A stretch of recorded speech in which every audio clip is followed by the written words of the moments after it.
nesse exemplo, nós vamos ver, nesse exemplo 20, nós vamos ver a função recursividade, né? No exemplo 19, nós vimos as funções em Python, e neste exemplo 20, nós vamos ver as funções recursivas em Python. Funções recursivas podem ser... A recursividade é muito usada também na linguagem, não só na matemática, né? E são funções cuja solução de um problema consiste em resolver instâncias menores do mesmo problema. Uma função clássica recursiva é a função fatorial, em que uma função fatorial de um número é a multiplicação daquele número, a soma das multiplicações daquele número por números menores, até chegar no fatorial de zero. O fatorial de zero é igual a 1, porque o fatorial avalia as formas de permutação possível dos números e zero só pode permutar uma vez. Por isso que fatorial de zero é 1. Bom, na função recursiva,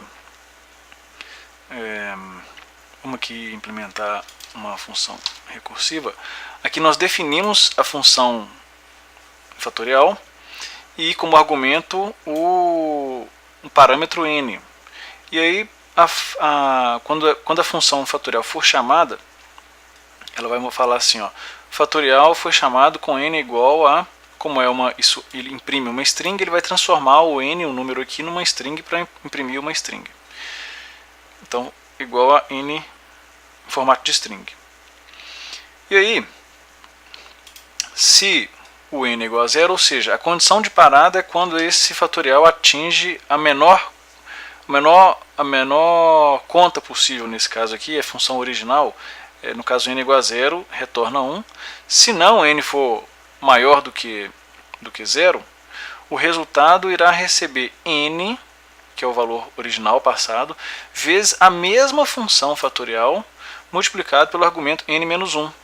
E esse argumento n-1 entra aqui e ele vai chamar novamente toda a função, até que esse n-1 atinja a condição de parada, que é n igual a zero, e ele vai retornar 1. Quando ele retornar 1, ele volta em todas as outras funções que ele tinha armazenado como valores e vai resolvendo até chegar à chamada da função original com o valor original de n. Nesse caso aqui, ele chama o valor intermediário, uma função n-1, e imprime o resultado intermediário de n, que é o valor equivalente a n-1 no resultado. Então, a gente pode aqui... a gente pode chamar aqui a a função fatorial de 5. O que acontece? Ele chama e ele mostra os resultados intermediários. Eu vou fazer isso novamente. Então, fatorial foi chamado com n igual a 5. Fatorial foi chamado com n igual a 5. Ele entra aqui, é igual a 1 não. Então, ele chama novamente a função. Ele não entra na impressão desses resultados, porque ele entra novamente nessa função. Quando ele entra novamente na função, ele entra com n igual a 4. Fatorial foi chamado com n igual a 4. Fatorial foi chamado com n igual a 3. Vejam que ele não entra nessa função de resultado intermediário. Quando ele chegar na condição de parada, né, n igual a 0, aí ele volta. Resultado intermediário de 1 vezes fatorial de 0 é 1.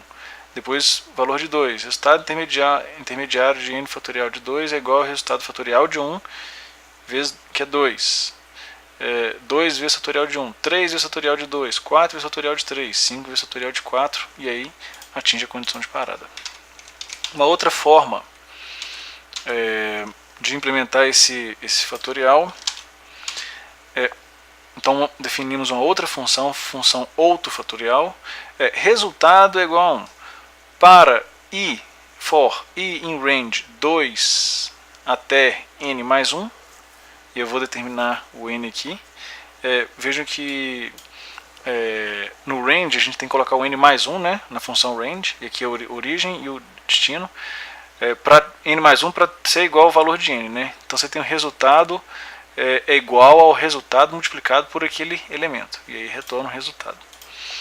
Então aqui nós vamos imprimir dois tipos de fatorial. A formatação do resultado é como a gente já viu nos exemplos anteriores aqui, é o tipo string.format, e dentro é um valor, dentro do primeiro elemento 0, um valor, uma separação por vírgula, e o valor inteiro, e aí retorna o fatorial, por exemplo, de 5.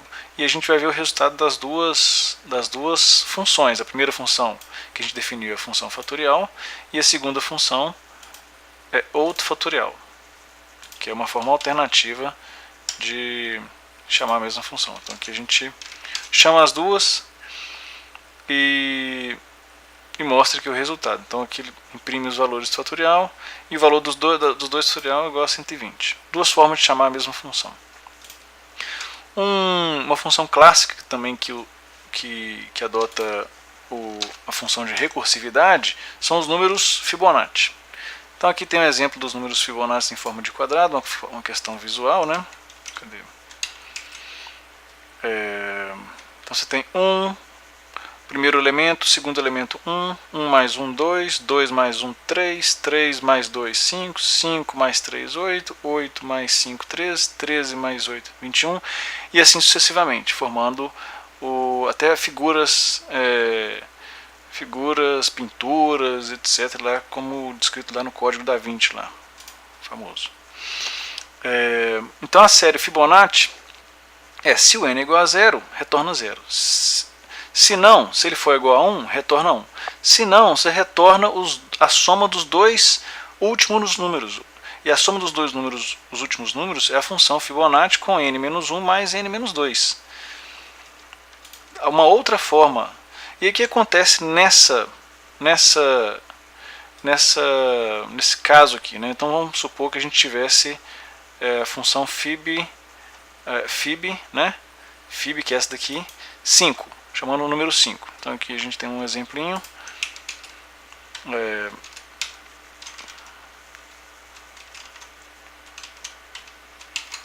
Aqui.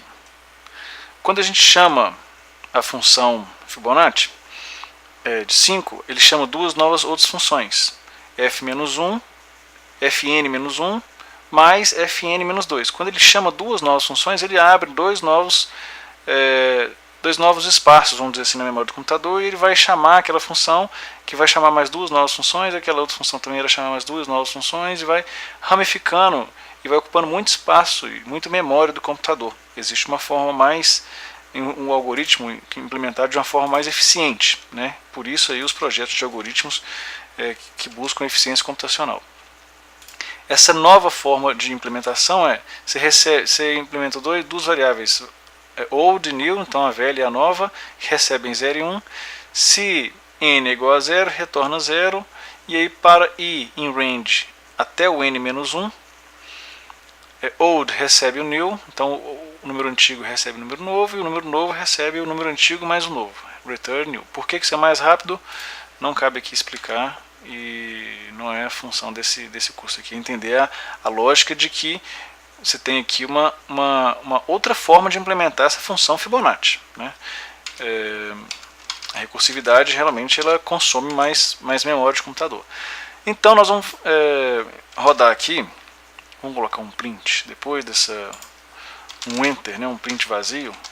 Em Python, print vazio é um espaço, é como se fosse /n em outras linguagens de programação. Imprimir a função Fibo, que é essa aqui, que é a muito mais rápida, com n igual a 5, e depois nós vamos imprimir a função fib com n, usando a função de recursividade, com n igual a 5 também. Então você tem aqui um print. Você tem os resultados, 120 de cada um deles. 120, Fibonacci 5, 5 é o quinto elemento da série de Fibonacci, né? Retorna o quinto elemento da série de Fibonacci. Se nós colocarmos aqui, por exemplo, 10, a gente ainda não vai perceber, porque o computador processa muito rápido, o tempo, né, de processamento. Ó. 55 é o 10º elemento da série de Fibonacci. Mas se a gente colocar com um número um pouco maior, por exemplo, 33, coloquei aqui já, fiz uns testes, porque é uma série consome, o tempo é exponencial, né? A complexidade do algoritmo ela consome faz muita conta, na verdade, né? 33 a gente vai ver que o primeiro resultado vai sair rapidinho, porque esse primeiro aqui é a forma muito mais rápida, e que é o Fibo, né?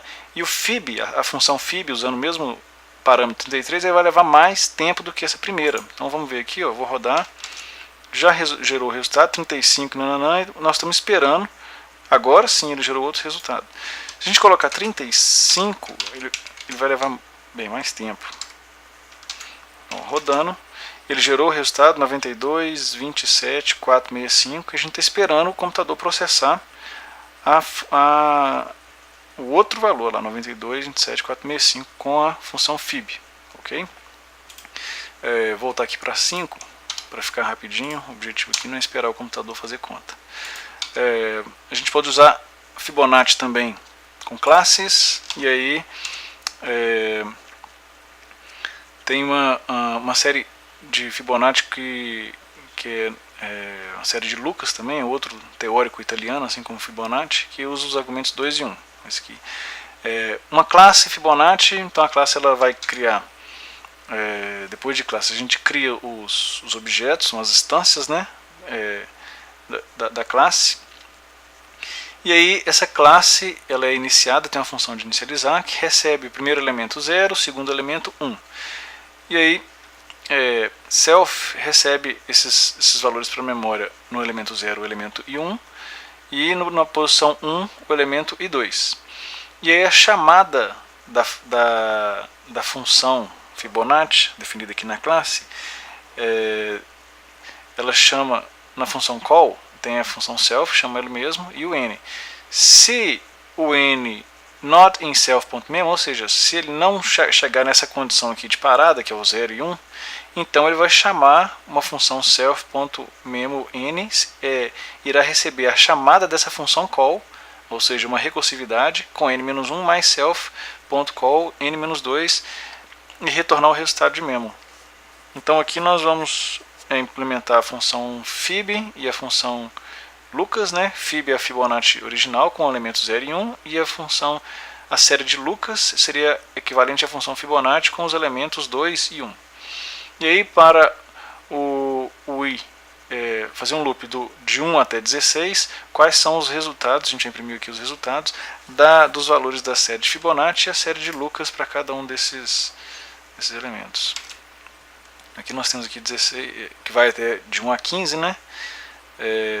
1 e 3, então sim, você tem aqui na série de Fibonacci 1, 2, 2 mais 1, 3, 3 mais 5, 8, 8 mais 5, 13, 13 mais 8, 21, etc. E aqui os elementos da série de Lucas. Okay? Então isso aí é o que a gente chama de recursividade no Python.